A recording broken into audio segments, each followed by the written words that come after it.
ভালোবাসার প্রতিদানে শুধু ভালোবেসে যাওয়াটাকে ভালোবাসা বলে না। ভালোবাসা মানে যাকে ভালোবাসবো তাকে ভালো রাখবো। ভালোবাসা মানে ভালোবাসার মানুষটার মানসিক অসুস্থতায় তাকে সাপোর্ট করা, শারীরিক অসুস্থতায় তার পাশে থেকে সেবা যত্ন করা, দূরে থাকলে নির্ঘুম রাত কাটানো, সৃষ্টিকর্তার কাছে তার জন্য প্রার্থনা করা।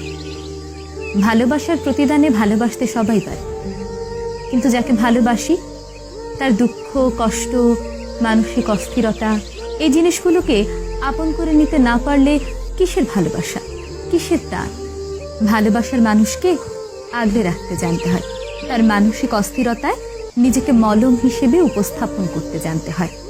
ভালোবাসি মানে শুধু তাকেই ভালোবাসি না, তার সুসময়ে যেমন তার পাশে আছি তেমনি তার দুঃসময়েও তার পাশে থাকবো।